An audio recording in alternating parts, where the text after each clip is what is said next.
Mes chers collègues, prenez place. Il est 18h30.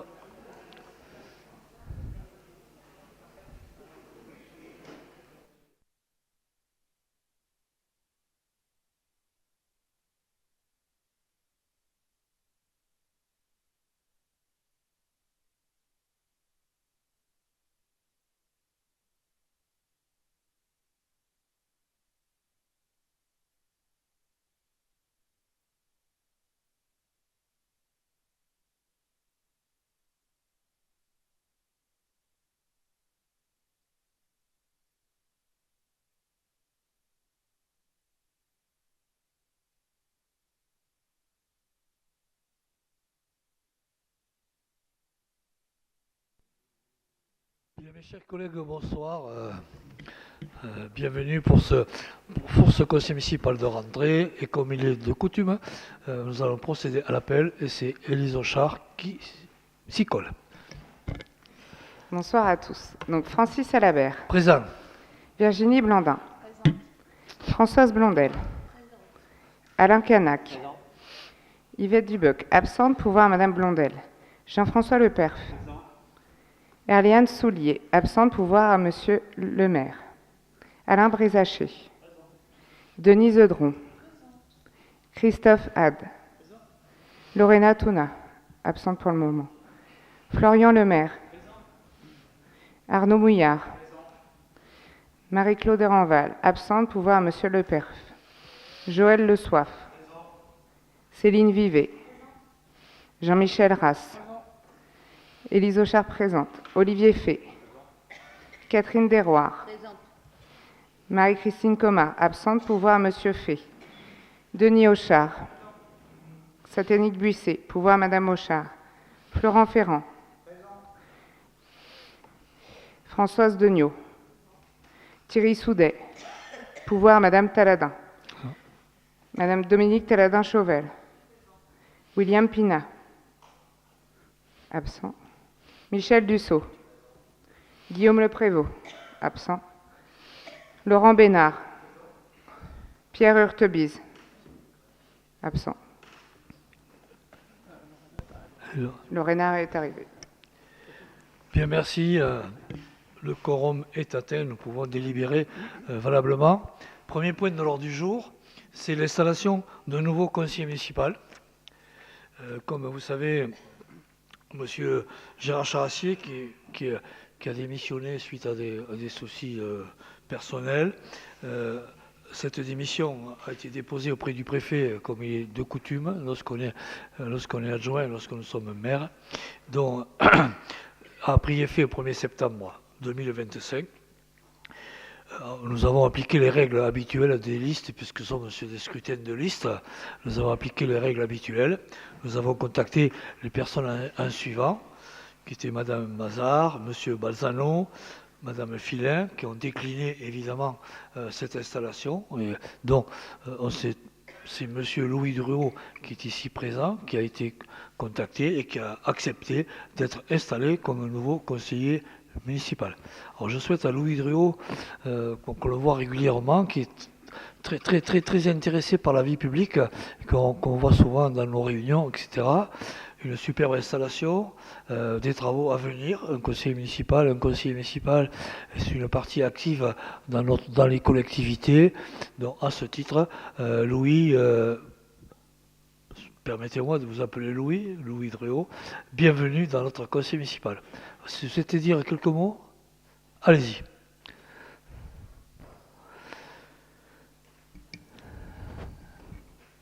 Merci, Monsieur le maire, de me donner la parole quelques instants. Bonsoir à toutes et à tous. C'est avec joie que je rejoins ce conseil municipal pour les quelques mois à venir. Je ne pars pas dans l'inconnu, comme vous venez de le dire, Monsieur le maire, car je sais que mes collègues ici présents vont me guider. Je vais donc me rappeler de cette date et de cette mission que je vais assumer et assurer avec grand plaisir. Merci. Merci Louis Druot. Vous êtes installé aujourd'hui comme conseiller municipal. Bravo à vous et je vous applaudis. Merci. Point suivant. L'adoption du procès-verbal de la dernière séance du 25 juin dernier. Avez-vous des commentaires, des points qui vous semblent un peu mal retranscrits? S'il n'y en a pas, on peut passer au vote. Qui est pour?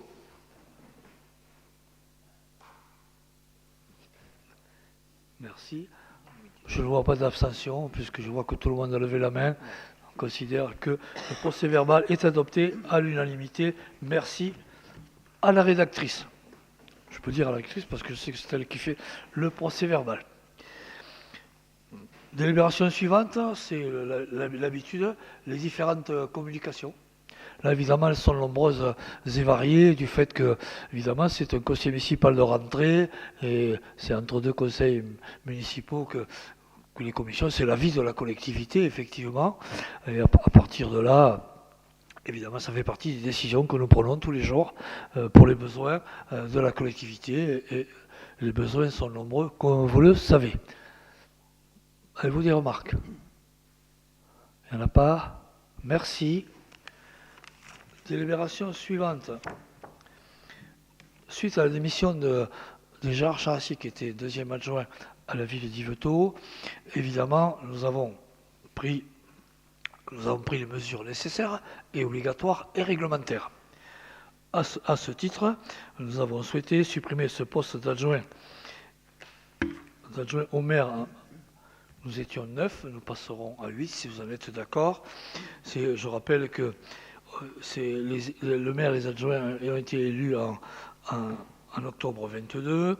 Les prochaines élections municipales étant très très proches, on n'a pas souhaité remplacer ce poste-là, ce qui nous amène à avoir de 9 adjoints, on passe à 8 adjoints.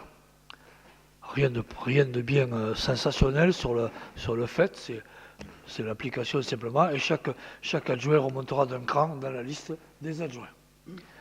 Avez-vous des remarques?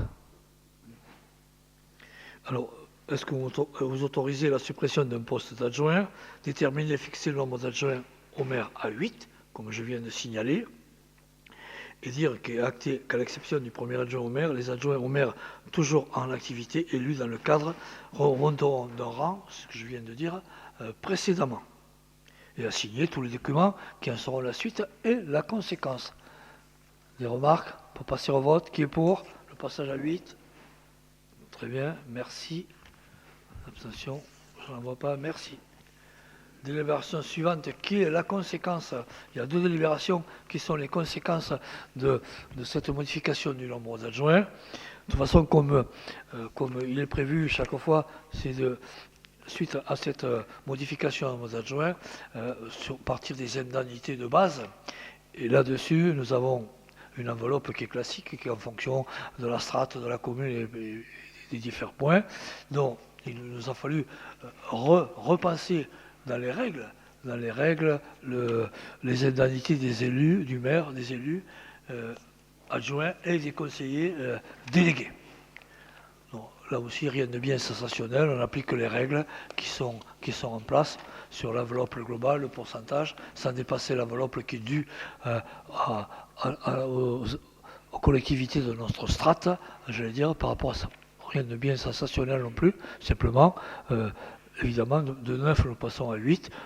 Il nous a fallu revoir un peu la distribution des indemnités, ce qu'on appelle l'indemnité de base. Vous verrez dans la prochaine qu'il y a d'autres indemnités qui viennent se compléter. Pas de remarques là-dessus? Qui est pour?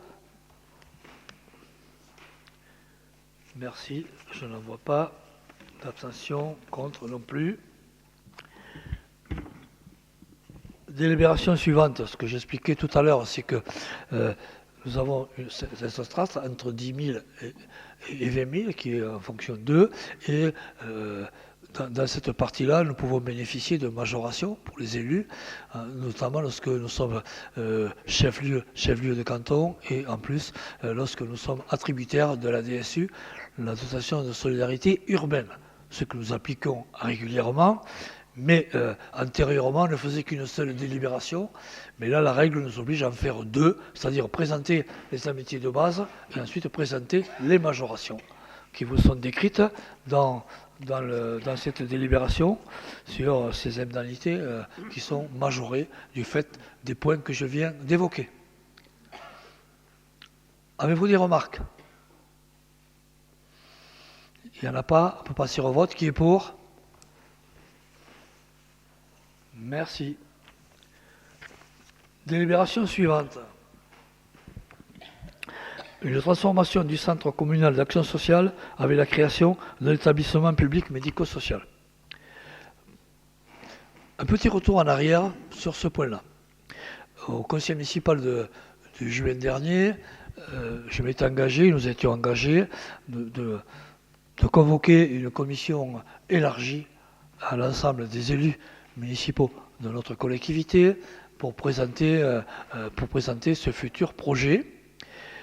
Nous avons pris entre-temps aussi la tâche de nos consultants, dont M. Bourdonnal qui est derrière, qui était par rapport à cette consultation, Madame la directrice générale sur la partie RH aussi, et nous avons aussi, par rapport à ça, travaillé avec des consultants, notamment un cabinet d'avocats, qui nous a permis sur la partie RH notamment de revoir certains points et surtout d'élaborer un projet qui correspond aux règles que nous avions édictées lors de notre réunion.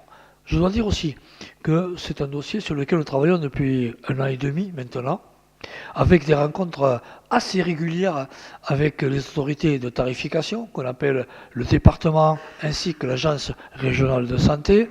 C'était des rencontres régulières sur cette étude de faisabilité et tous ces points-là. Nous avions, dans un premier temps, parlé que nous étions confrontés à des contraintes de fonctionnement budgétaires et statutaires, empêchant son évolution, que vous verrez dans la délibération d'ailleurs, que nous étions attachés à une offre publique modernisée et pérenne.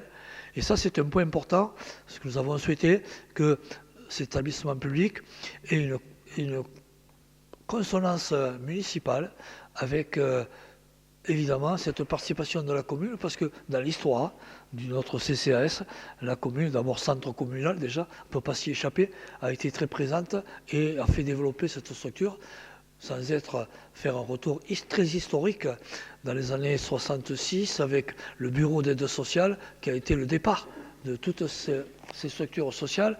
Évidemment, il y a eu un développement très important, un développement dont on peut en être fier d'ailleurs, parce que c'est un développement qui a permis d'aider des situations, des personnes âgées, des personnes en situation de handicap, de vivre des situations un peu plus confortables face à leurs affres, leur affre de leur handicap et surtout l'affre aussi des personnes âgées en fonction d'autonomie et tous ces points-là.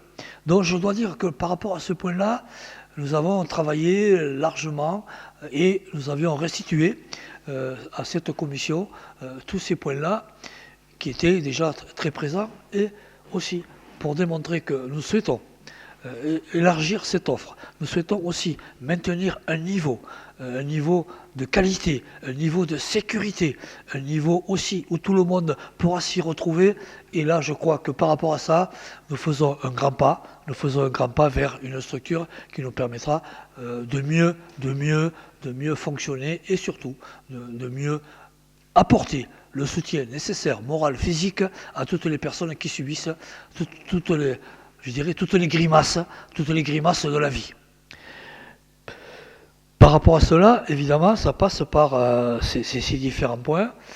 Beaucoup de points ont été évoqués lors de notre réunion de la commission. Aujourd'hui, nous arrivons non pas à l'échéance, mais déjà à la discussion qu'on doit avoir sur ce point.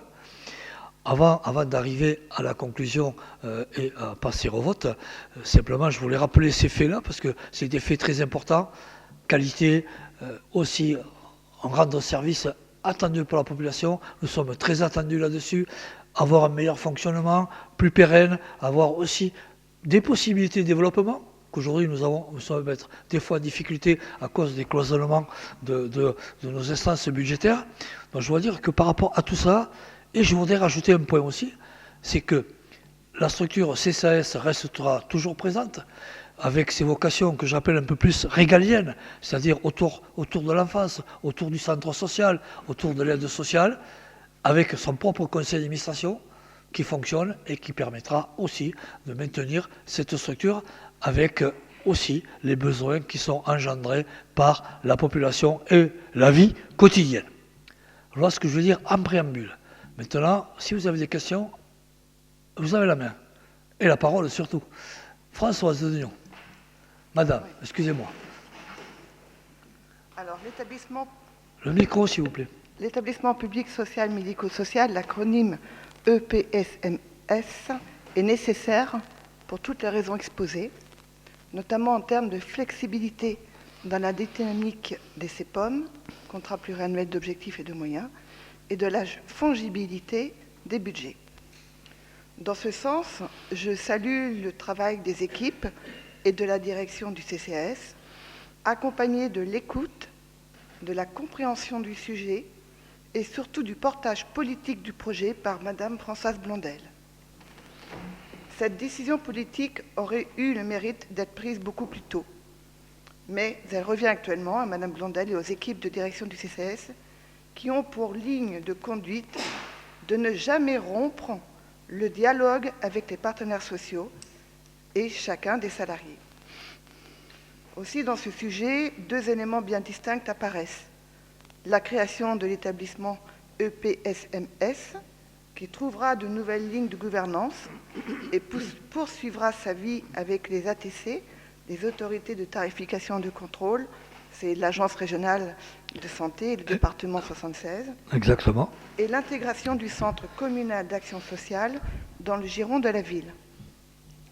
Le sujet aujourd'hui est la délibération pour la création de l'EPSMS. Pour cela, il m'apparaîtrait être à contre-courant de ne pas valider ce projet. Toutefois, l'intégration du périmètre du CCAS dans le giron de la ville m'interpelle sur l'approche financière. Mais cette question sera abordée lors du débat d'orientation budgétaire en 2026, du débat budgétaire de 2026 en novembre. Le débat se poursuivra alors dans son périmètre financier. En effet, j'ai déjà exprimé quelques questions à ce sujet lors de la commission extraordinaire du 15 septembre et je vous remercie, Monsieur le maire, de l'avoir initiée.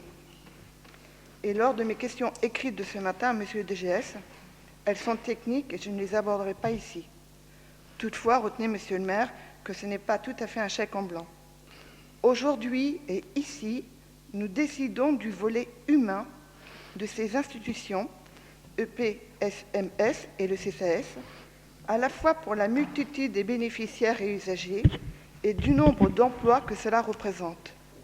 L'EPSMS restera le premier employeur de notre territoire. C'est à la fois notre héritage et un marqueur économique fort, dont nous pouvons être fiers aujourd'hui. Bien, merci. D'autres interventions? Monsieur Bénard. Merci, monsieur le maire. Bonjour à tous. Juste deux petites questions techniques pour m'éclairer.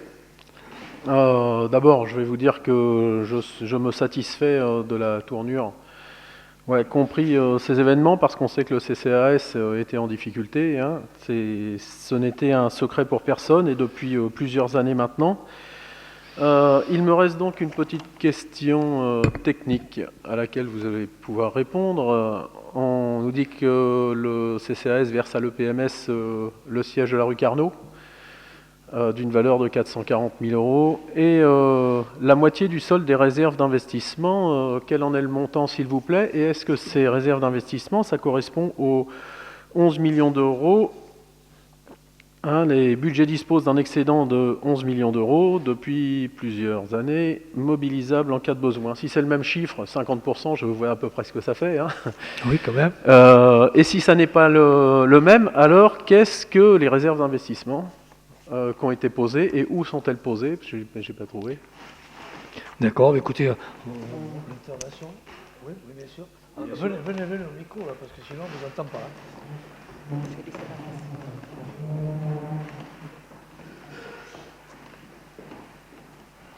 C'est vous là? Parce que comme c'est enregistré, il faut le micro. Donc, pour vous répondre, merci. Le montant des réserves d'investissement du budget principal du CCAS est aujourd'hui d'1,8 million, Donc si on divise en deux, ça fait 900 000. C'est d'accord. Voilà. Donc il me reste une question. Quid des 11 millions qui avaient été provisionnés? Alors, les 11 millions, ce sont les réserves qui sont sur le compte bancaire Oui. des établissements médico-sociaux du CCAS, d'accord? Ils ne sont pas sur le budget principal.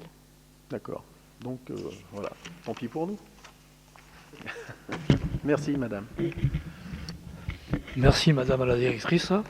Et pour terminer, monsieur le maire, vous avez parlé des possibilités de développement. On a un prévisionnel d'un déficit affiché, qui n'est pas sûr d'ailleurs, hein, il peut être moindre, mais de 445 000 euros. Il serait raisonnable d'aller lentement en termes de développement, de possibilités de développement. Bien sûr. Attendons de stabiliser la structure peut-être avant de penser à faire plus, parce qu'on a été très vite à développer le CCAS et on voit ce que ça nous a coûté, quoi. Ça Non, a mais été bien difficile sûr. à gérer, quoi. Quand je parle de possibilités de développement, évidemment, la temporalité n'est pas encore actée. C'est simplement aussi qu'il y a des possibilités qui peuvent arriver. Vous savez, on voit bien, nous déjà, dans le CCS, comme vous pouvez voir quelquefois dans les conseils d'administration, nous sommes sollicités. On va prendre par exemple le handicap rare qui est géré, on va jusque dans les Hauts-de-France. Parce que évidemment, nous avons une structure qui est en place, une structure qui est reconnue pour son efficacité, sa présence, tous ces points-là, ce qui fait que ça lui donne quand même à notre CCS une envergure qui dépasse largement le périmètre déjà de la commune et qui va au-delà. Et c'est à mieux, je le rappelle encore, c'est pour répondre aux besoins de la population et à ce titre, je le dis et je le répète, nous pouvons en être fiers. Oui, bien sûr, je suis d'accord avec vous, mais bon, il faut aussi se rendre compte que, je dirais que tous les territoires devraient avoir à faire autant d'efforts que nous, parce que nous le payons, quoi. Les efforts, nous les payons. Bon, écoutez, par rapport à ça, évidemment, vous comprenez bien que je ne peux pas décider à la place des autres structures, des autres régions, mais à partir... Vous savez, comme je disais tout à l'heure, c'est parti d'une histoire très serrée d'un bureau d'aide sociale avec évidemment les personnalités qui nous ont précédés ont souhaité aussi développer. Et c'est vrai aussi que, je dois dire aussi, que les pouvoirs publics s'en sont largement contentés puisque c'était une action communale avec des fois les vocables font bouger les lignes, mais là, comme c'était la commune qui s'en occupait, c'est bien rentré et aussi, je le répète, grâce à ça, nous a permis d'avoir des personnes qui sont protégées, quelle que soit leur situation. Et ça, c'est quand même important, parce que sans être défaitiste pour personne, nous sommes tous des candidats potentiels à la difficulté. Oui, et bon, il faut se rendre compte qu'il y aura toujours beaucoup plus de demandes que de réponses possibles à donner. Donc voilà, il faut savoir aussi à un moment regarder les choses en face, et même si ça nous désole, ben, malheureusement, on ne répondra pas à tous tout le temps, quoi. Vous avez raison. Il faut en avoir conscience. Vous avez raison, mais je pense que les services actuellement du CCAS, avec ma collègue Françoise Blondel, qui est présente au quotidien sur tous les dossiers, on se rencontre toutes les semaines pour faire un point, déjà, pour savoir où on va, certains points, et c'est jamais le fleuve tranquille, et c'est normal aussi. La vie impose aussi quelquefois, comme je disais tout à l'heure, des grimaces, mais aussi des méandres. Et pour la scène, c'est très facile à faire, les méandres. Merci. Plus d'interventions. Alors, si vous voulez, on va passer à la lecture un peu de la délibération. Tous les considérants que j'ai évoqués tout à l'heure, sur l'offre publique, sur la concertation avec les autorités, avec les autorités de tarification, le conseil municipal est par conséquent invité à créer un établissement public médico-social communal, j'y tiens bien, doté de la personnalité juridique dénommée établissement public médico-social d'Yvetot. On n'a rien inventé, on a voulu rester quand même, mettre le mot Yvetot encore plus en exergue, puisqu'on a souhaité que ce soit avec l'établissement communal. Pour objet, la gestion d'établissements de services sociaux et médico-sociaux accueillant des personnes en situation de handicap et des personnes âgées. La création de l'établissement est effective à compter du 1er janvier du 1er octobre 25, l'établissement entrera en activité au 1er janvier 26, au plus tard, au jour où il disposera des autorisations permettant le fonctionnement, et à partir de là, si le conseil municipal en est d'accord, évidemment, il faudra demander les autorisations pour les structures. L'établissement public médico-social aura notamment pour mission de réaliser les démarches nécessaires en vue de se voir transférer l'autorisation d'établissements et services sociaux et médico-sociaux suivants, gérés à la date de sa création par le CCAS d'Yvetot, l'établissement au service d'aide par le travail, l'ESAT, l'IME médico-éducatif Pierre Bobet, l'Institut médico-éducatif IME autiste Léo Caner, l'unité d'enseignement maternel au sein de l'IME Léo Caner, le service d'éducation spéciale et des soins à domicile, le CESAD, l'atelier de jour, espace mosaïque, le foyer hébergement Fleur de Co, Coquelicot, le service autonomie, le SAD, le service d'accompagnement à la vie sociale, SAVS, l'Envolée, la résidence autonomie Jacques Lefebvre, la résidence autonomie Pierre et Marie Curie, la résidence autonomie Les Béquinages. Gérer les dits établissements et services sociaux et médico-sociaux après la réalisation du transfert d'activité. Pérenniser en modernisant l'offre publique à destination des personnes en situation de handicap et des personnes âgées. Renforcer, si nécessaire, en développant des structures existantes ou en créant, ce que j'ai dit tout à l'heure, de nouvelles, l'offre publique à destination des personnes en situation de handicap et personnes âgées. L'article 3, l'établissement public médico-social d'Yvetot sera implanté sur le territoire de la commune d'Yvetot et aura son siège rue Joseph Codeville à Yvetot. L'établissement public médico-social sera administré par un conseil d'administration, 3 représentants de la commune d'Yvetot, 3 représentants du département, Seine-Maritime, élus par le conseil départemental, 2 membres du ou des conseils de vie sociale, élus au sein du conseil de la vie sociale, 2 représentants du personnel de l'établissement, 1 représentant du personnel médical ou thérapeutique désigné par le directeur de l'établissement, 1 représentant du personnel non médical désigné par le directeur et 2 personnes qualifiées désignées par le maire de la commune d'Yvetot. Les règles d'organisation et de fonctionnement sont fixées par les statuts qui vous ont été joints.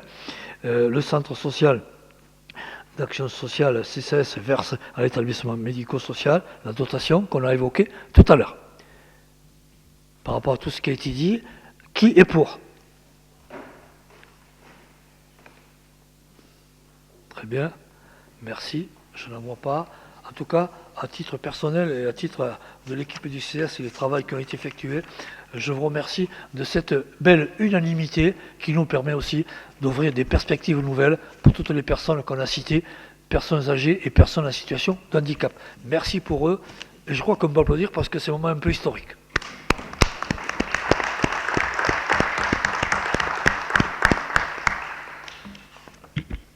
Délibération suivante, qui est la conséquence de ce qu'on vient de voter avec cette belle unanimité.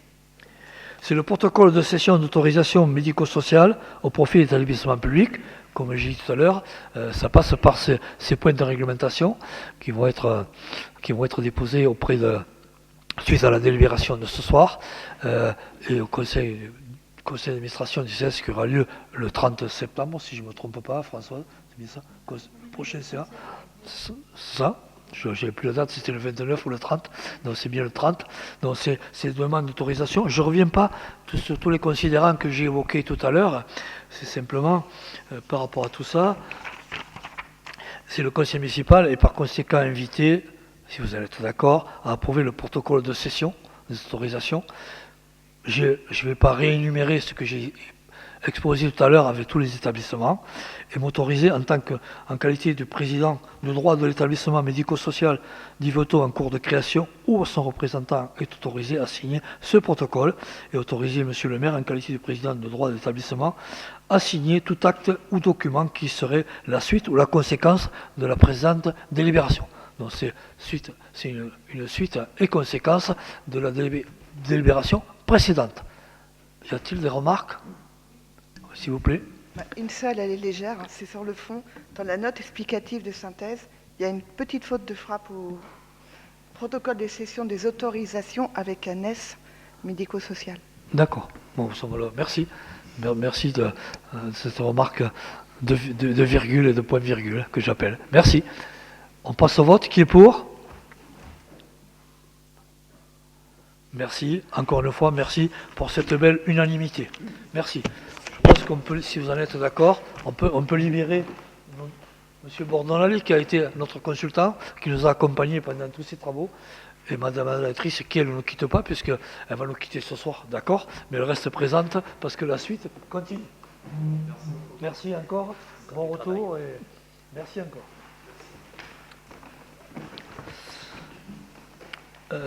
Délibération suivante, là c'est un rapport, comme tous les ans, qui est dû, c'est le rapport de la société Séminor, qui est une société d'économie mixte en matière de logement, dont le siège social est à Fécamp. Évidemment, au titre du conseil municipal de la ville d'Yvetot, je siège en tant qu'administrateur, mais bon, j'y suis escalité d'élu de la ville. Évidemment, c'est une société qui aujourd'hui, sans être très précis sur les chiffres, on doit être entre 260 et 270 logements, hein, à la fourchette près. Et je rappelle aussi que actuellement, cette société, sur le quartier Fief de Caux, ce qu'on appelle le Fort Rouge, Séminor, il y a des travaux importants, une réhabilitation totale. Et nous avons participé avec Virginie Blandin et Alain Canac à l'étude, notamment au projet architectural et au jury architectural pour désigner, comme il y a un concours, le lauréat du concours. Donc voilà, ça a duré plusieurs fois. C'est vrai que nous travaillons sur ce dossier depuis un bon moment. Je pense aussi qu'il était temps de revoir, mais je m'arrête quelques secondes là-dessus, sur ce dossier-là, parce qu'on va donner quand même un souffle important, un souffle nouveau à ce quartier de Fief de Caux, avec évidemment des immeubles qui dataient des années 60, souvent démunis de beaucoup de confort que l'on souhaite aujourd'hui, mais qui va nous permettre aussi d'avoir un beau chantier déjà et un beau quartier. Ceci étant terminé, sur le rapport d'activité, évidemment, c'est un rapport qui est dû tous les ans, qui vous est présenté avec tous les impacts que peut présenter la situation, les actionnaires, puisque comme c'est une société d'économie mixte, nous sommes actionnaires. Rassurez-vous, nous ne sommes pas dans le CAC 40, nous sommes actionnaires très très modestes, avec les valeurs d'actions qui sont très très modestes. Mais bon, on n'est pas là pour ça non plus, mais nous sommes présents. Après les activités, les chiffres, évidemment, Séminor est implanté sur ce qu'on appelait avant la basse Normandie, qui s'appelle Normandie aujourd'hui. Ils ont des réalisations dans l'Orne, dans le Calvados, dans la Manche. Ça aussi, c'est leur déploiement. Et cette société économique, qui a le siège à Fécamp, comme j'ai parlé tout à l'heure. Alors évidemment, dans ce rapport, vous retrouverez les évolutions de vacances, de logement, les différentes commissions d'attribution de logement qu'on appelle les caléoles, soit chez Séminor, soit comme tous les bailleurs sociaux d'ailleurs. On va y retrouver dans l'Orne, dans la Manche, comme tout à l'heure, dans le Calvados et la Seine-Maritime. Vous avez dans toutes les pages un peu tout ce rapport d'activité, les répartitions avec les mutations, un peu tout ce qu'on peut trouver, la présentation de l'occupation des logements. Et je dois dire que, notamment, pour la nouvelle réalisation de Fief de Caux, il y a eu un accompagnement important auprès des habitants qu'on a rencontrés régulièrement dans des réunions publiques. Il y a eu de la personne à la personne, puisqu'au cas par cas, on y sommes allés et nous avons travaillé avec les autres instances de bailleurs sur ce dossier-là pour loger les gens, pour que les travaux puissent s'effectuer, parce qu'il a fallu faire sortir les gens pour faire les travaux. Même, il y a un immeuble, sur notre Coquelicot, je sais plus, je pense que Coquelicot, le plus grand, qui a été démoli, et les autres sont en construction. Après, nous avons, sur la résidence autonomie, sur la résidence Pierre et Marie Curie, c'est eux qui ont la gestion de cet établissement. Ensuite, Séminor possède à titre général 4889 logements, avec les résidences, parce qu'ils ont du logement, des résidences autonomie et en gestion déléguée, comme ça arrive quelquefois. La qualité dans nos résidences, évidemment, ils ont les objectifs et des animations qui peuvent, notamment lorsqu'on parle des logements démolis, sur le programme de Fief de Co, dont j'évoquais tout à l'heure, le rachat de baux, ça arrive aussi quelquefois, et le développement du patrimoine, puisque pour avoir les agréments, pour avoir des logements dits sociaux, avec tout ce qui encadre les logements sociaux, il faut les agréments des autorités pour avoir ces agréments-là. Et nous avons sur Yvetot, ces 48 logements, les agréments suivants. Et on retrouvera tout à l'heure, d'ailleurs, dans d'autres délibérations, sur les garanties d'emprunt que vous présentera Alain Canac. Ensuite, évidemment, l'activité, la vie dans les résidences. Il arrive aussi qu'il y ait des ventes aux locataires ou à des tiers. Ça arrive quelquefois. C'est aussi la tendance dans les patrimoines chez les bailleurs sociaux de trouver aujourd'hui, ils pratiquent aussi ces ventes de logements pour les personnes qui sont là, avec quand même un regard, j'ai toujours demandé quand même qu'il y ait un regard très présent, parce que la démonstration a été faite que lorsqu'il y avait dans un immeuble une cage qui pouvait être revendue, l'autre cage d'escalier n'était pas revendue, et ça pouvait altérer l'entretien du bâtiment. Parce qu'après, c'est des syndics de copropriété, et ce ne sont pas les mêmes instances qui dirigent.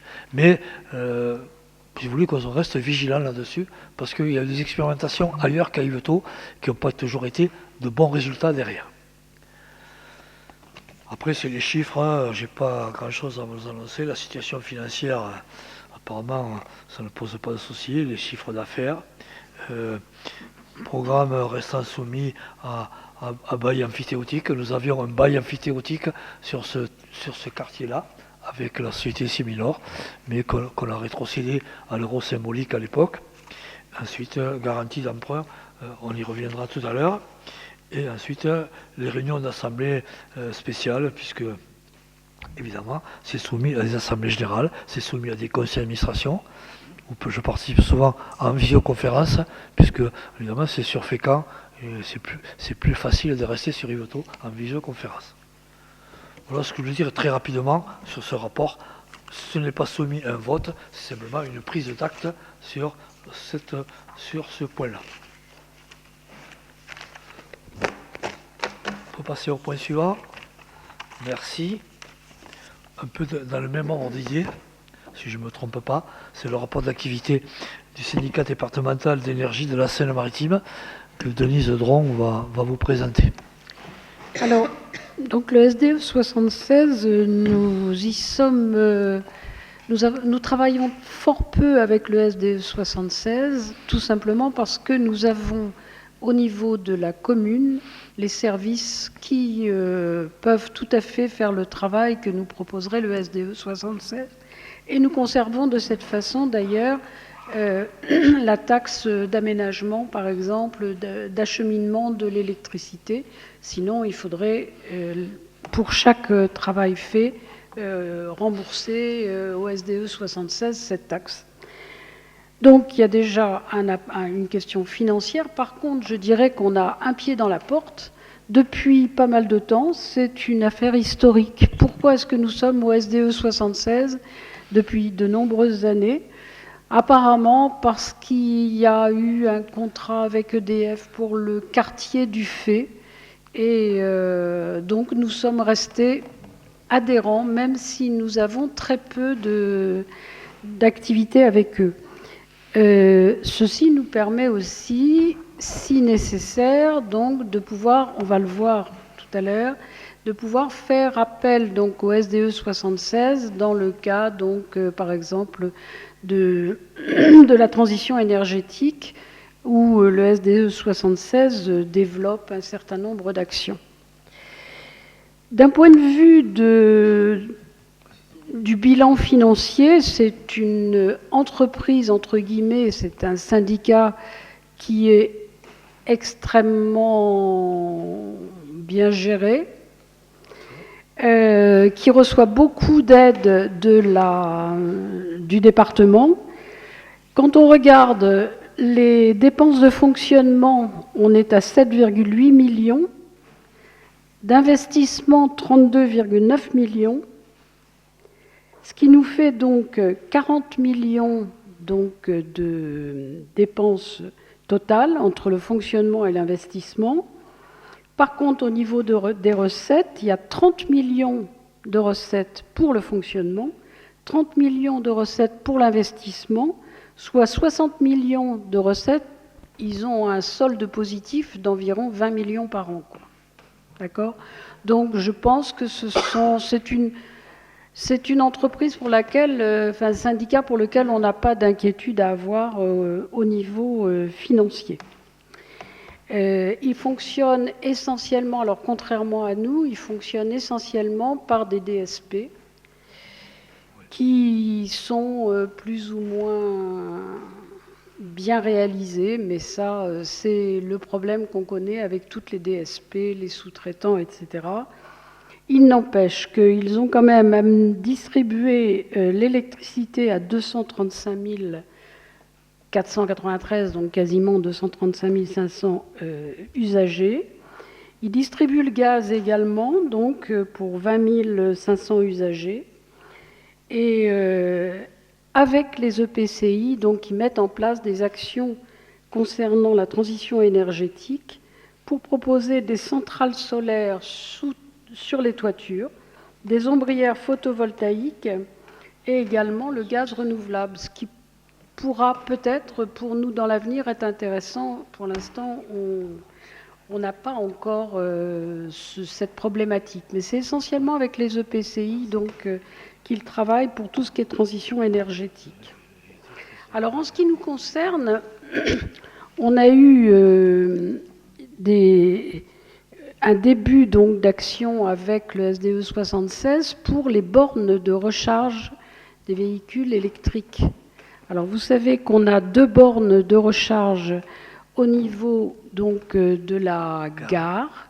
Ce sont des bornes de recharge qui sont lentes puisque les gens partent en train, ils reviennent plusieurs heures après, donc ils n'ont pas besoin d'une charge rapide.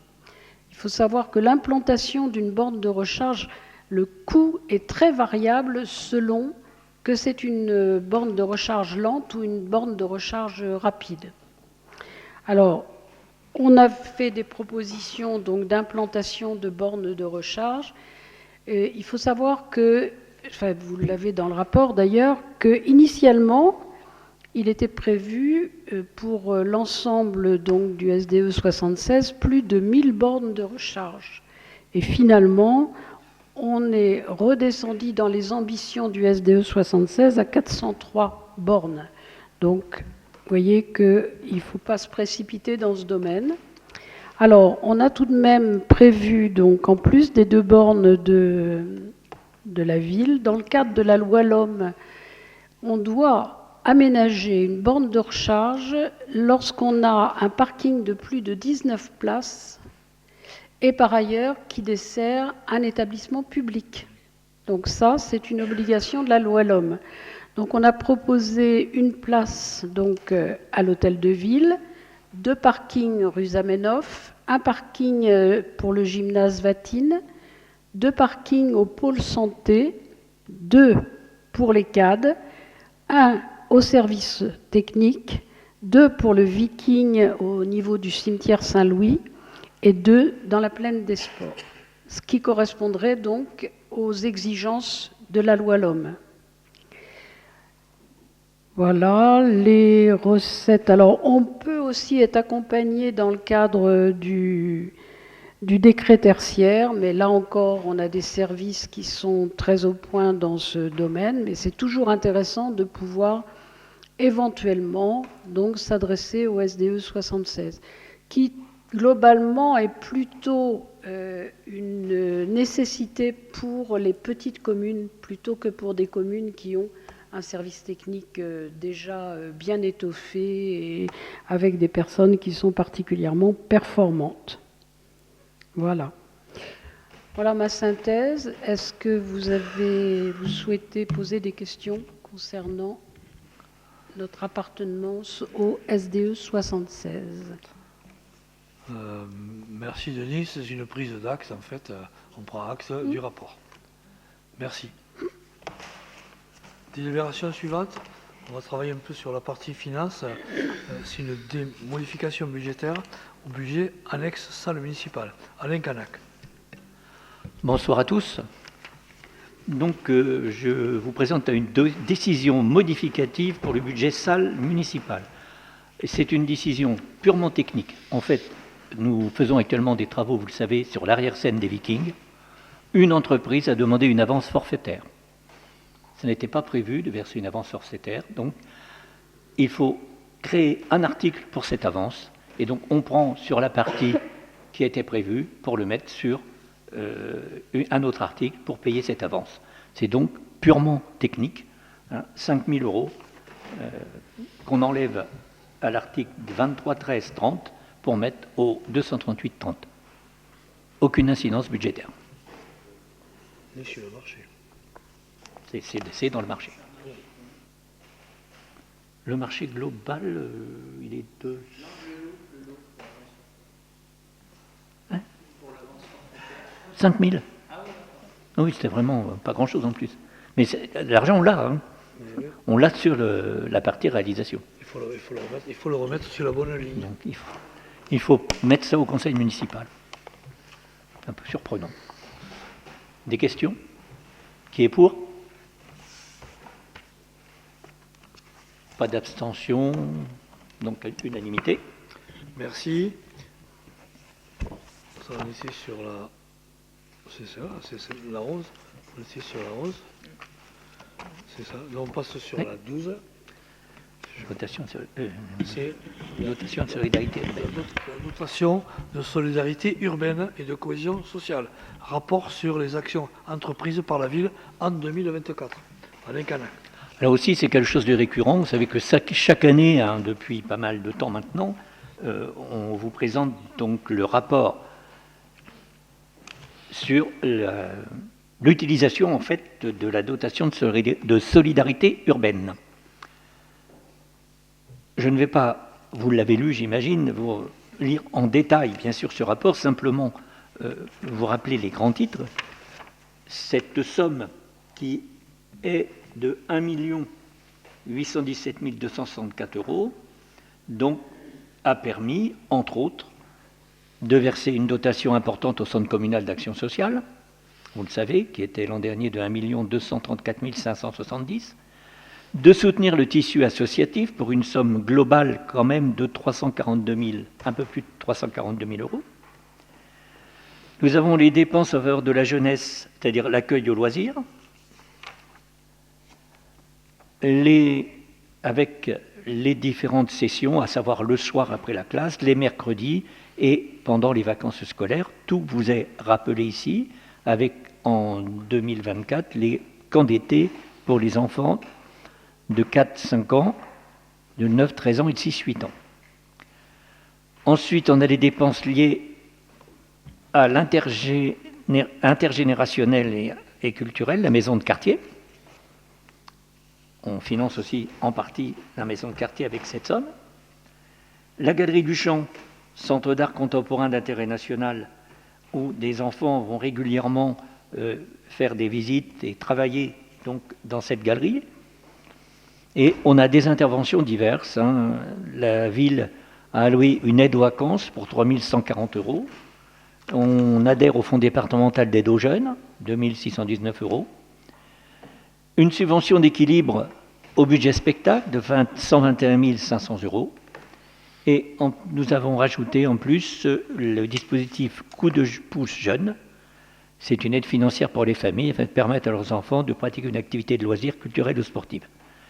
Ce dispositif a été mis en place avec la CAF qui prend en charge une partie de la dépense.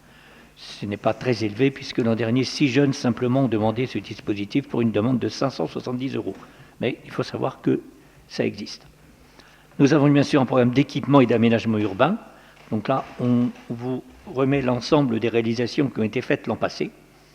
Donc quand même des choses qui sont relativement importantes, en particulier pour la jeunesse, à savoir le terrain, le skatepark. Hein.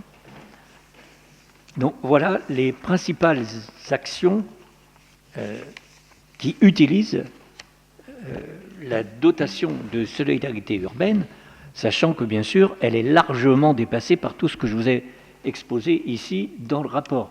Hein. Il y a d'autres fonds, fort heureusement, mais ça aide quand même beaucoup. 1 800 000, c'est intéressant. C'est-à-dire que déjà, tout ce qui est partie subvention est pratiquement payé par la DSU. Des questions? Oui, c'est une prise d'acte, c'est prendre acte du rapport. Donc là aussi, on prend acte du rapport. S'il n'y a pas de questions, on va pouvoir passer à la suite. Merci. Délibération suivante. Garantie d'emprunt en faveur de Séminor pour l'opération de renouvellement urbain du quartier Fief de Caux. Construction de 48 logements, rue du Fort-Rouge à Yvetot. Contrat de prêt numéro 1773 316. Alain Canac.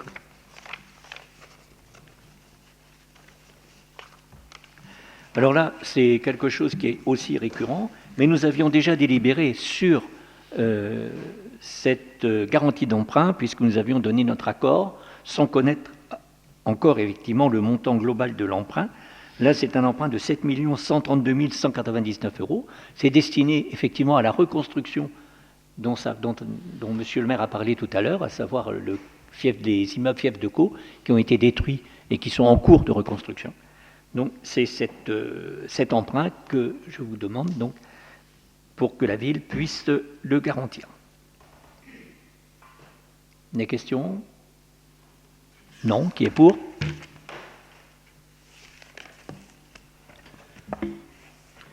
Merci. Délibération suivante. Garantie d'emprunt en faveur de Séminor pour l'opération Fief de Caux. La réhabilitation de 24 logements. Voilà, Donc, rue du Fort-Rouge. Là, c'est pour la réhabilitation des 2 bâtiments qui sont restés Voilà. et qui vont être rénovés de manière très substantielle. Et l'emprunt, là, s'élève à 1 105 790 €. Et bien sûr, la garantie s'applique dans les mêmes détails que pour l'autre. Question? On passe au vote. Qui est pour? Unanimité, je vous remercie. Merci. Délibération suivante. Remise gracieuse d'un trop perçu de rémunération. Alain Canac, toujours. Alors, cette chose, je l'avais déjà évoquée lors du vote du compte administratif, je crois. Une personne d'un service est décédée. Elle avait reçu la totalité de son salaire et il se trouve qu'en faisant les calculs, on s'est rendu compte qu'il avait été versé une somme trop importante, à savoir 75,48 € de trop. Nous ne voyons pas réclamer aux ayants droit une telle somme, donc nous demandons bien sûr à ce que cette somme soit une remise gracieuse. Je pense qu'il n'y aura pas d'opposition à cette délibération. Qui est pour? Je vous remercie. Unanimité. Merci. Délibération suivante. Logement rue Percé, non-perception des loyers. Voilà, c'est un point que peut-être interviendra à plusieurs voix, mais par rapport à ça, vous savez que il rappelle le Conseil que dans le cadre d'un projet d'agrandissement de la Galerie du Champ, la ville a exprimé son intention d'acquérir 2 maisons situées pratiquement très proches de même presque mitoyennes avec la galerie. Une délibération en date de novembre 22 a acté le principe du portage de l'acquisition par l'établissement public foncier de Normandie, qu'on appelle le PFN, en vue de leur acquisition prochaine pour la ville. Lors de l'acquisition, les logements par le PFN, 2 locataires y résidaient conformément à la convention conclue. La collectivité est subrogée dans tous les droits et obligations de l'EPFN en sa qualité de propriétaire.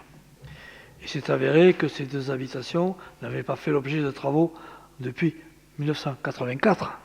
Vous voyez, c'est quand même une longue période, et de 84 à nos jours, ça fait quand même quelques années. Dès lors, la ville a souhaité réaliser une expertise qui a mis en évidence que les logements ne répondaient pas aux normes d'essence prévues par une occupation locative. Pour autant, les deux locataires ne souhaitaient pas quitter leur logement. Ils sont là, etc. En conséquence, on a entamé un accompagnement des locataires pour leur faire prendre conscience qu'un relogement s'imposait et s'imposerait. En parallèle, il a été décidé de ne pas reconduire les baux en cours ni de percevoir des loyers, estimant que les conditions de décence des deux logements n'étaient pas réunies. À titre indicatif, des baux fixaient des loyers mensuels à 265 € pour le numéro 13 et 282 pour le numéro 11 de la rue Percé.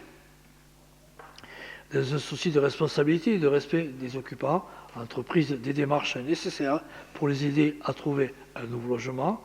À ce jour, l'un des locataires a déjà déménagé au cours du premier semestre 25. Ils ont proposé au conseil municipal de valider le principe de non-perception des loyers. Avez-vous des questions, des commentaires? Rien à rajouter. Donc, on est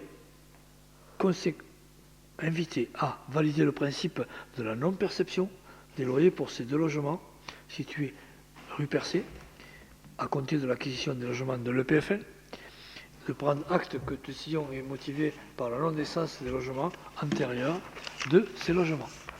Qui est pour? Merci. Délibération suivante. Autorisation de signature avec la commune de Saint-Clair-sur-les-Monts pour les travaux de réfection de la voirie rue Mézerville. Vous savez qu'avec nos communes proches, nous avons des voiries communes, quelquefois, dont la rue Mézerville. En conséquence, comme ce sont des communes qui peuvent bénéficier de DETR pour voirie, nous, évidemment, nous ne pouvons pas en bénéficier puisque nous sommes dans une strate largement supérieure. D'ailleurs, nous avons participé hier à une réunion de CAP 76 sur ces dotations et subventions. Le montant des travaux de réfection de la voirie de la rue Mézerville est estimé à 13 227 € hors taxe. Cette rue étant mitoyenne, comme je viens de dire, aux deux communes, la mairie de Saint-Clair-sur-les-Monts a sollicité une participation financière pour les travaux. Il était indispensable de conclure une convention, puisque ça se passe toujours par convention, ce genre de travaux que nous faisons en commun. Et il est exposé au conseil municipal que la convention prévoit une participation financière de la ville à hauteur de 5 135,40 € TTC au maximum, direction faite des subventions, comme je l'ai dit tout à l'heure, puisqu'on a travaillé déjà avec Sainte-Marie pour ce genre de situation. Eux font leur demande de subvention qui peuvent bénéficier. Évidemment, c'est déduit du montant global avec une participation maximum, comme je viens de signaler. Le suivi des chantiers sera effectué par les deux communes. Il est précisé au conseil municipal que la maîtrise d'ouvrage sera assurée par les communes de Saint-Clair-sur-les-Monts et que la ville de Vito sera associée à l'ensemble des décisions qui seront prises lors de ces réunions de chantier. Avez-vous des remarques? Ça, c'est aussi une convention obligatoire qu'on doit passer entre deux communes lorsqu'il y a des travaux sur des voies qui sont communes, notamment. Pas de remarques? Le conseil municipal est par conséquent invité à autoriser le maire à signer la convention, autoriser le maire à signer les éventuels avenants relatifs aux modalités dans les limites de 5 135,40 € TTC, ainsi que tout document qui en serait la suite ou la conséquence. On peut passer au vote. Qui est pour? Merci. Je rappelle que les abstentions, je n'en vois pas. Ensuite, infrastructure de bornes de recharge pour les véhicules électriques tarifs aux usagers à compter du 1er janvier 26. Virginie Blandin. Donc effectivement, ma collègue Denise Audron parlait des 2 bornes de la gare tout à l'heure. Donc c'est ces 2 bornes que ça concerne. Comme nous l'avons déjà fait les années précédentes, le SDE 76 nous demande une délibération annuelle sur le coût par heure de charge hors TVA pour l'année. Donc nous vous proposons de maintenir le coût qui est celui préconisé par le SDE 76 de 4,80 € par heure de charge hors TVA et de dire que ce tarif sera applicable à partir du 1er janvier 2026 jusqu'à, je dirais, l'attribution de la nouvelle délégation de service public qui interviendra courant 2026, qui est la délibération qu'on a prise au mois d'avril. Donc, ce qu'on vous propose, c'est donc de fixer le tarif d'usage des bornes, donc à partir du 1er janvier 2026 à 4,80 €, décompté à la minute au prorata temporis. Et derrière, d'autoriser Monsieur le maire à prendre toutes les décisions associées à cette délibération. Est-ce que vous avez des questions par rapport à ça? Non, je vous propose de passer au vote. Qui est contre? Qui s'abstient? À l'unanimité, je vous remercie. C'était presque les tirs au but. Question suivante. Autorisation de signature d'une contribution financière avec Enedis pour les travaux d'extension du réseau public rue Jean-François. Virginie Blandin. Donc, nous avons un permis de construire qui a été accordé le 6 décembre 2021 pour 9 logements à construire rue Jean-François. Dans le cadre de ce permis de construire, il y a une étude qui a été menée par les services d'Enedis pour le raccordement au réseau de distribution publique d'électricité. Et pour ce raccordement, il y a la nécessité d'une extension de réseau qui doit être prise en charge par la ville à partir du moment où le permis est accordé. Les travaux étaient chiffrés à 11 027,66 € TTC. Et donc, c'est de conclure la convention avec Enedis pour pouvoir permettre la contribution financière liée à cette extension de réseau et d'autoriser Monsieur le maire à signer la convention et tous les documents afférents. Est-ce que vous avez des questions par rapport à cette convention? Je vous propose de passer au vote. Y a-t-il des contre? Des abstentions? Je vous remercie. Bien, merci. Délibération suivante. Il s'agit de l'autorisation d'une signature d'un contrat de partenariat avec une plateforme de vente en ligne pour la cession de biens mobiliers appartenant à la ville, contrat de partenariat avec la société anonyme Druo 81. Ou si, pardon, je ne vois pas bien. Si, pardon, excusez-moi, j'ai vu 80. Virginie Blandin. Non, le rapporteur, c'est Alain Canac. Exact. C'est ce que j'ai sur ma fiche, mais monsieur le maire n'a pas la même chose. C'est le contre-pied. Bon, alors, de quoi s'agit-il? En fait, vous savez très bien que, automatiquement, une collectivité a parfois des biens qui sont dans l'inventaire, mais dont on ne se sert plus. Et le but, évidemment, qu'est-ce qu'on en fait dans ces cas-là? On peut soit les sortir de l'inventaire et s'en séparer complètement, les jeter, ce qui est peut-être dommage, parce que certaines choses peuvent être éventuellement récupérées et réutilisées par d'autres. C'est pour ça que nous souhaitons passer à un accord donc, avec la société anonyme Druo SI, afin de pouvoir procéder à la vente de ces objets, tout simplement en faisant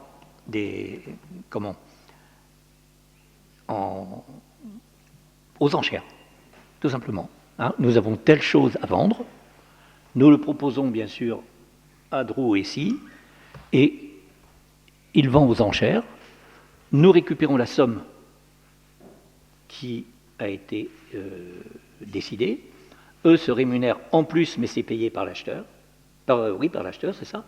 Donc eux touchent 8% de chaque vente, mais nous récupérons la somme totale. En principe, sous les 48 heures. Voilà le principe. Parce que nous avons pas mal de choses qui encombrent les salles des services techniques. Lorsque l'on ferme, par exemple, le tribunal, on a des choses qu'on a pu mettre ici en mairie éventuellement, mais il y a toujours des choses qui restent. Et donc, il nous a paru intéressant de procéder à ce genre de choses. Est-ce que vous en êtes d'accord? Y a-t-il des questions? On vous tiendra informé, évidemment, des choses qui auront pu se faire et des sommes qui seront ainsi éventuellement récupérées. On passe au vote. Je vais faire comme Virginie qui est contre, qui s'abstient. Je vous remercie. Accepté à l'unanimité. Bien, merci. Délibération suivante, c'est convention de partenariat avec l'association des artistes cauchois pour le 48e Salon de peinture et de sculpture, édition 25. Jean-François Leperf. Donc, comme chaque année, à la même époque, nous passons une convention avec l'AIAC, donc l'association iftotaise des artistes cauchois, pour l'organisation de leur salon de peinture et de sculpture. Et chaque année, donc, nous mettons, il y a un apport financier donné par la ville, donc le versement à l'association d'une subvention de 700 € pour son fonctionnement. La distribution d'un prix de la ville qui consiste en l'achat d'une œuvre sélectionnée par un jury constitué de représentants de la ville et pour un montant maximum de 500 €. Le décernement d'une médaille d'honneur de la ville aux invités d'honneur du salon et aussi l'apport d'aide en nature selon la liste des prestations suivantes.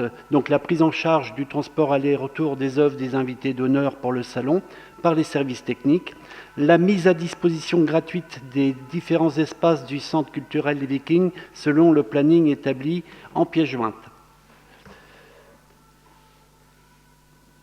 Donc vous avez le tableau avec les coûts afférents.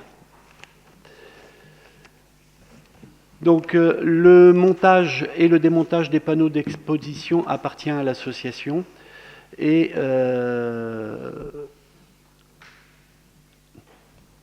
il n'y a pas d'autre chose.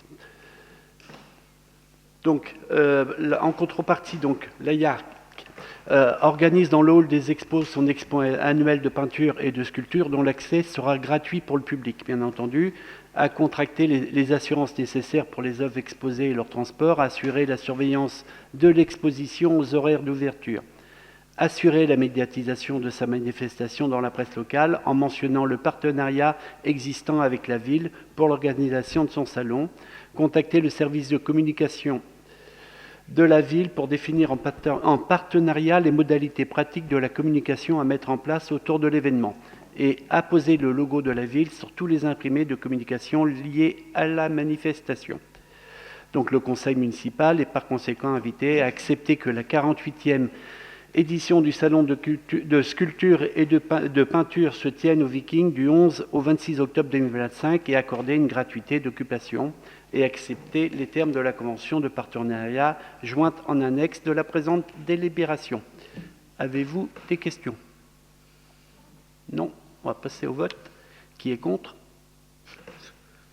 Qui s'abstient? Je vous remercie. Merci. Ensuite, délibération suivante, date d'inscription et tarif d'Yvetot en rose 2025. Arnaud Mouillard. Bonsoir à toutes et à tous. Octobre en rose est une campagne annuelle de communication destinée à sensibiliser les femmes au dépistage du cancer du sein et à récolter des fonds en faveur de la recherche. Octobre rose est une occasion de mettre en lumière celles et ceux qui combattent cette maladie, d'intensifier l'information et la sensibilisation grâce aux actions mises en place pendant le mois d'octobre en partenariat avec les acteurs locaux, associations, commerçants, professionnels de santé. Depuis plusieurs années, la ville d'Yvetot, avec des manifestations coordonnées par la maison de quartier dans le cadre d'Yvetot en rose, s'associe à ce mouvement d'utilité publique. Pendant tout le mois d'octobre, la mairie sera ainsi illuminée en rose et des rubans en bois seront installés sur les arbres du Mail. Des décorations seront également installées dans le parc urbain face à la maison de quartier. Le dimanche 19 octobre se tiendra la traditionnelle marche ou course selon les choix des participants. Le rassemblement est fixé à 8h45 devant l'hôtel de ville pour un départ à 9h30. Le parcours restera dans le centre d'Yvetot pour une arrivée au niveau de la salle du Vieux Moulin, réservée pour l'occasion et pour laquelle des stands seront installés pour sensibiliser les visiteurs. Perruquiers, tatoueurs éphémères, etc. Un stand identifié Yvetot en rose sera installé les mercredis 8 et 15 octobre, accompagné de la Ligue contre le cancer, d'un commerçant yvetotais, Jean-Luc Elie, et de l'association Vivre comme avant. Sans finalité commerciale, ce stand servira à prendre les inscriptions de la marche et course, mais aussi à diffuser le programme d'activité d'Yvetot en rose, à sensibiliser les passants au dépistage et à renseigner sur les accompagnements possibles.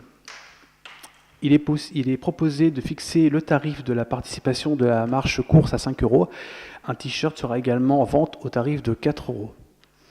la maison de quartier procédera à l'enregistrement des inscriptions et à l'encaissement des recettes par la régie de recettes de maison de quartier. Le montant de la course sera intégralement reversé à la Ligue contre le cancer. Voilà, je vais juste finir mon propos en rappelant que chaque année, il y a 12 000 femmes sur l'équivalent de la population d'IFTO qui meurent de cette terrible maladie. C'est-à-dire qu'une femme sur 8 dans sa vie est touchée par ce cancer, et que s'il est détecté assez tôt, 9 fois sur 10, il peut être guéri. Donc s'il y a bien un message à faire passer, c'est qu'une mammographie peut sauver une vie. Avez-vous des questions ?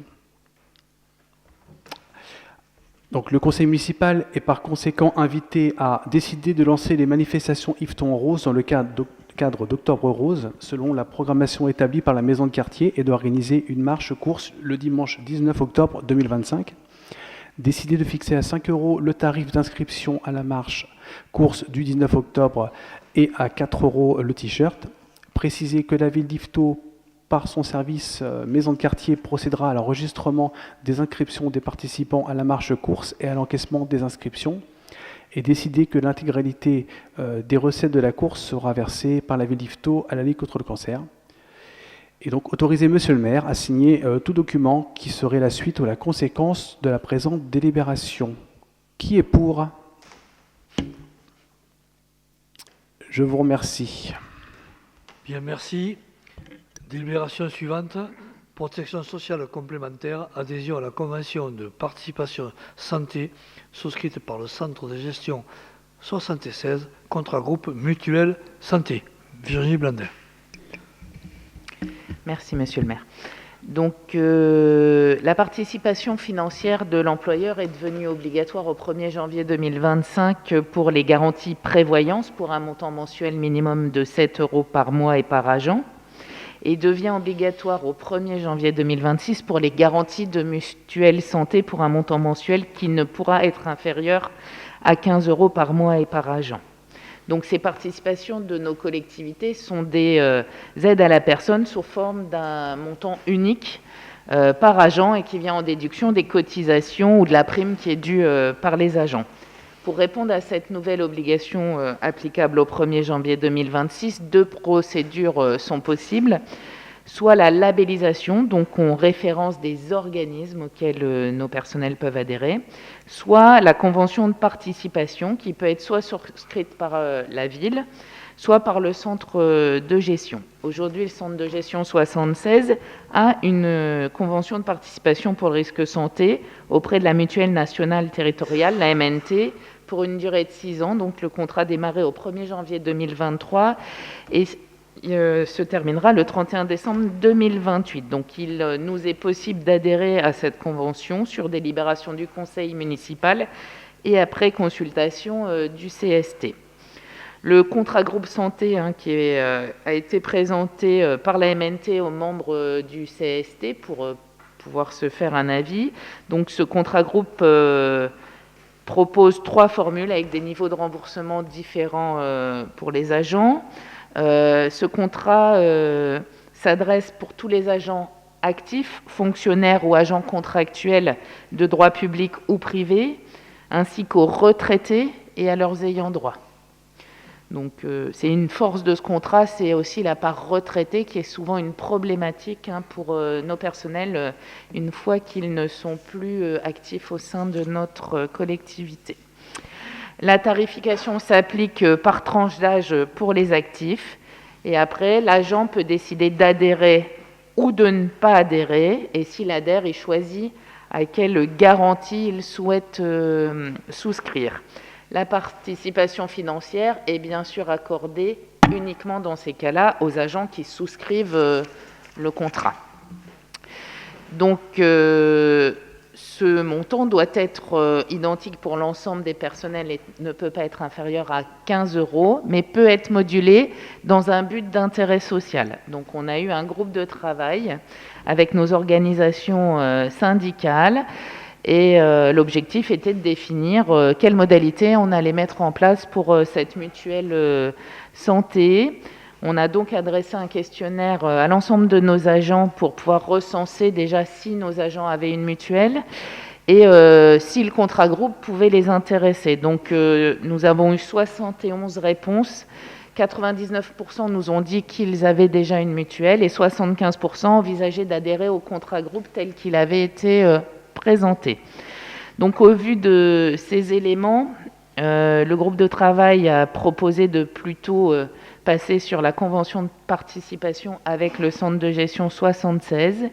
Et après des discussions, l'objectif a été de se dire qu'il était possible de moduler le montant dans un but social pour aider nos agents qui avaient les rémunérations les plus basses et notamment ceux qui avaient des travails à temps non complet, ce qui est encore le cas en fonction des activités, particulièrement de tout ce qui est vie de la collectivité, qui ont des travails avec des horaires hachés qui ne sont pas à temps complet.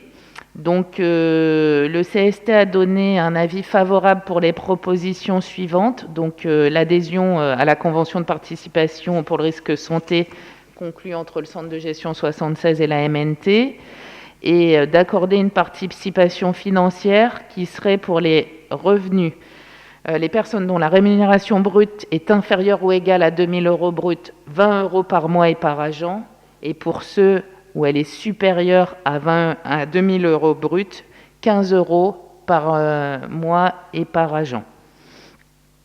Donc si vous en êtes d'accord, nous vous proposons d'adhérer à cette convention, d'accorder la participation financière telle que je vous l'ai présentée, d'autoriser Monsieur le maire à signer tous les documents en conséquence. Est-ce que vous avez des questions ? Comme c'est un point important pour nos salariés, je vais vous proposer de demander qui est pour. Et je vous remercie de cette belle unanimité.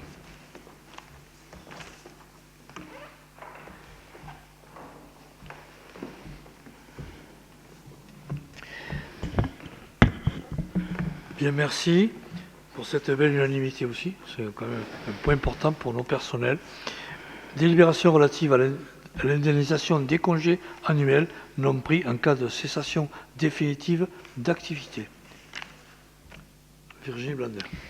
Donc, effectivement, notre statut de la fonction publique territoriale ne nous permet pas, pour des congés non pris, de verser une indemnité compensatrice. Cependant, on a une actualité jurisprudentielle importante, que ce soit au niveau de la Cour de justice européenne ou au niveau du tribunal administratif français, qui affirme que lors d'une cessation de la relation de travail, que ce soit retraite pour invalidité, décès, mutation, les congés annuels non pris en raison d'arrêt pour maladie doivent désormais être indemnisés. Donc ça veut dire que les congés annuels non pris avant la fin de la relation de travail du fait de la maladie doivent faire l'objet d'une indemnisation dans les limites suivantes. L'indemnisation maximale est fixée à 20 jours par année civile pour 5 jours de travail par semaine, donc au prorata du temps de travail. Et l'indemnisation se fait selon une période de report limitée à 15 mois après le terme de l'année au cours de laquelle les congés ont été générés. Donc cette indemnisation, elle est calculée en référence à la rémunération que l'agent aurait touché s'il avait bénéficié en fait de ces congés annuels au moment où il aurait dû les prendre.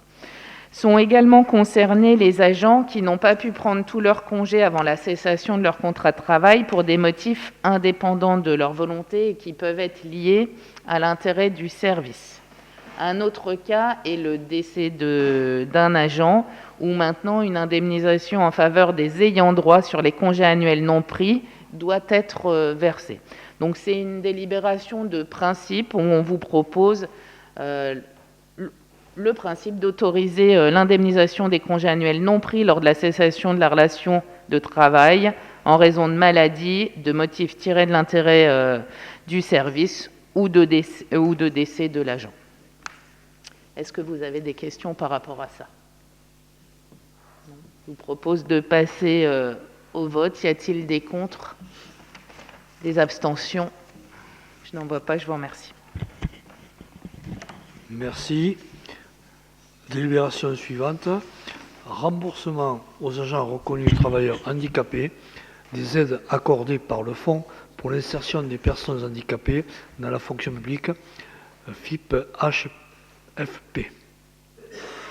Donc c'est aussi une délibération de principe. Vous savez sûrement que les employeurs qui ont au moins 20 salariés ont l'obligation d'employer 6% de travailleurs handicapés. Pour ceux qui n'atteignent pas cet objectif, ils doivent verser une contribution financière au fonds que Monsieur le maire vient de citer. Ce fonds finance des aides en faveur de l'insertion des personnes handicapées dans la fonction publique.